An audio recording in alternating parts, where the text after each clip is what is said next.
Hi guys, स्वागत आहे तुमचं दीक्षाच रेसिपीज मध्ये. आज मी तुमच्या सोबत शेअर करीत आहे हिरव्या वांग्याचं भरीत. चला तर मग बघूया. तर इथे हिरवं वांग म्हणजे हिरव्या कलरचं वांग. हे वांग खायला खूप चवदार असतं आणि याच्यात छोटाले वांगे पण भेटतात, ते पण खूप चवदार असतात भरवा वांग बनवण्यासाठी. तर हे वांग एक पाव किलोहून जास्त आहे.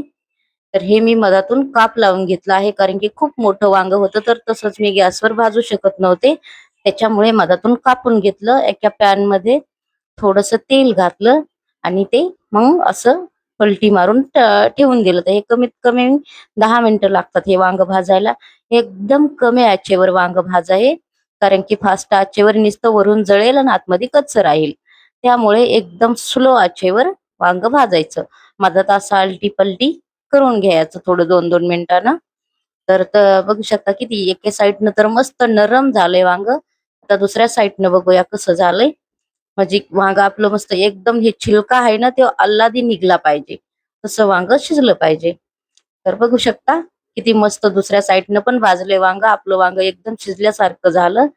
तर आता वांग आपण इकडे साईडला ठेवूया गार होईपर्यंत.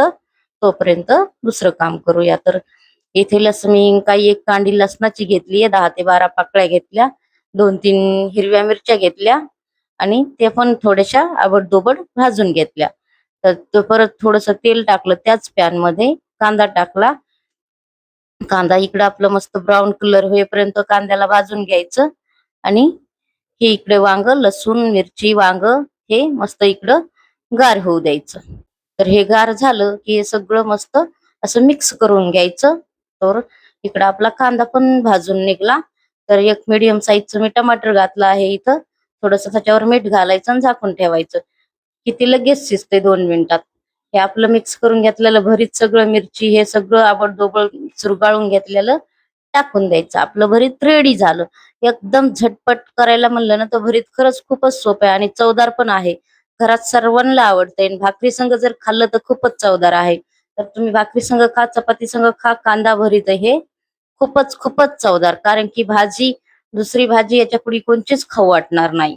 तर असं पण आता उन्हाळ्याचं काही भाज्यांना धुपत येत माणसं घरात. तर हे भरीत नक्कीच बनवा आणि खायला द्या. तर आवडले असेल भरीत रेसिपी तर लाईक करा, चॅनलला सबस्क्राईब.